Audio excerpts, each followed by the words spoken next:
Salut tout le monde, c'est Alcavi pour Best Kicker. Donc on va continuer un petit peu ma série Small Stakes en NL50, donc on augmente progressivement les limites.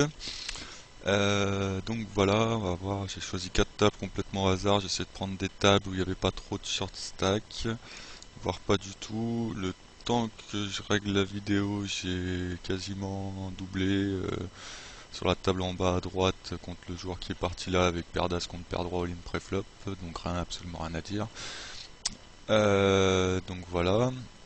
Donc on va essayer un petit peu de continuer à progresser entre guillemets, c'est-à-dire c'est-à-dire de jouer, d'élaborer un petit peu plus notre jeu, d'un petit peu plus jouer les adversaires que uniquement nos cartes comme on avait pu le voir dans les séries sur les stakes précédents, sur les stakes plus basses, pardon, les vidéos précédentes.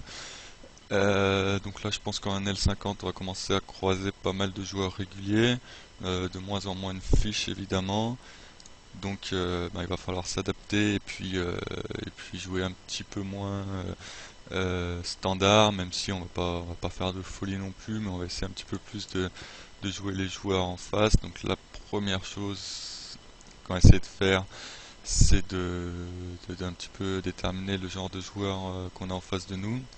Donc là j'ai un joueur sur la table numéro 1 que j'ai mis en vert, donc qui est ma couleur des fiches, donc j'ai dû le croiser quand il a dû faire un espèce de shot aux limites supérieures et j'ai dû le croiser, donc j'avais trouvé que c'était un mauvais joueur. Là, il est un peu short donc je vais pas 3 bêtes énormément, je vais juste faire x3. Ici j'ai collé avec 9-10 pariés, flop as-haut, on va check fold.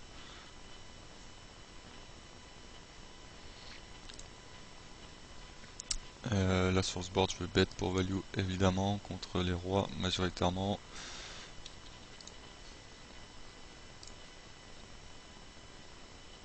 Donc oui, je disais ce joueur-là, enfin si je l'ai mis en vert, c'est que j'ai trouvé qu'il faisait des choses étranges ou qu'il était mauvais tout simplement.